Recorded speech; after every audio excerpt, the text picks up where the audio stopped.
Korach believed that Moshe was great. Moshe did all the great miracles. But he was just a little bit greater than Korach. He couldn't imagine that everything that Moshe Rabbeinu did came from God. For the whole institution of the priesthood, the kahuna, runs against modern thought, socialism, democracy. Everyone is equal. Everyone has a fair chance, a fair turn. Now, what's wrong with that? What's wrong with that is that there are differences in people. Certain people are more capable than others. You don't go and put your hard-earned money out to watch pickup games from some kids in the corner. The best players in the world, those are the ones you go see and pay money for. In this country, most of the great athletes are black. You can't demand fairness because they're more gifted. The more gifted the athlete, the more you're willing and you want to see those athletes compete. And the same thing is true in the spirit. There are differences in the spirit of man. And Korach did not want those differences. Korach wanted, because he had ambition, Korach didn't want to feel himself inferior to Moses. And that ideology of fairness, socialism, democracy, that ideology won over the people, over Moshe Rabbeinu. Korach said it didn't make any sense that God would institute a priest who he himself had caused the golden calf to come out. Aaron had made the golden calf himself. Of course, he did so for the sake of heaven, but he made it. Wasn't he part of the sin? Why is he exempt? Why are his children, and only his children, the priests? And the answer to that is that they're more capable. Just as Michael Jordan is the most capable basketball player of his era. Jackie Robinson was perhaps the greatest athlete of the day, of his day.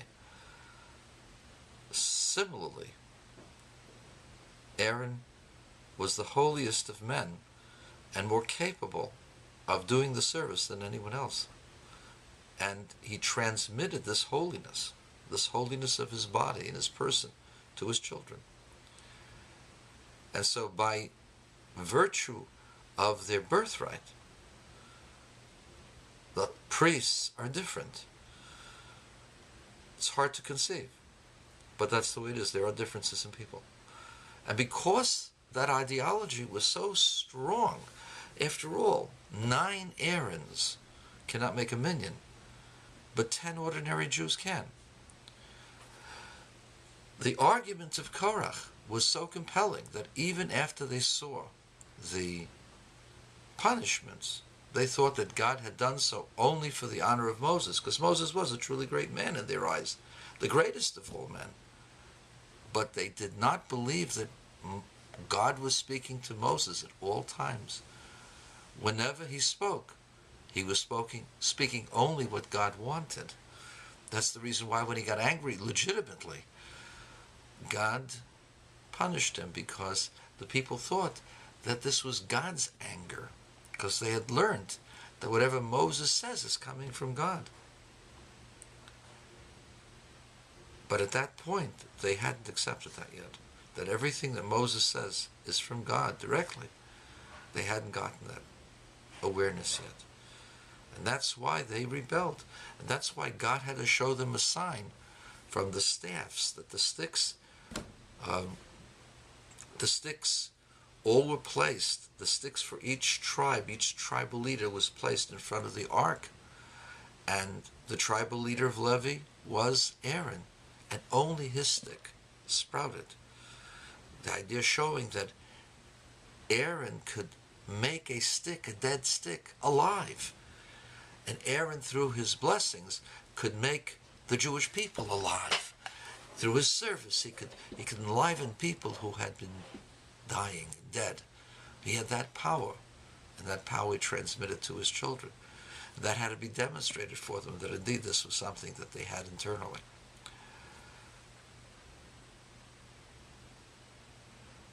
What that tells you is that it's hard for people to recognize that a truly great tzaddik would only say that which God caused him to say or wanted him to say. Everyone's Rosh Hashiva in their eyes is Moses, and whoever argues with them or he argues with is considered as Korach. And so it's very, very hard to have this conversation. I, a Lubavitcher, trying to convince people out there that the Rebbe, whose yahrzeit is going to be this Tuesday, the Rebbe was like Moses, and that everything that the Rebbe said was by divine, not only providence, but by the divine will, that the Rebbe had no personal agenda. The Rebbe never took a day off in all of the years that he was Rebbe. I'll digress. When I once had a question on whether or not a husband was allowed to sign a do not resuscitate order for his terminally ill wife, I called my Rav, Rabbi Grubner Zatzal. At the time he was vacationing in Florida. It was in the wintertime. It was a difficult question, and he told me, Wart bis morgen, wait till tomorrow. All of the Gedolei Hador are here in Miami Beach. All the great rabbis are there, and I'll discuss it with them.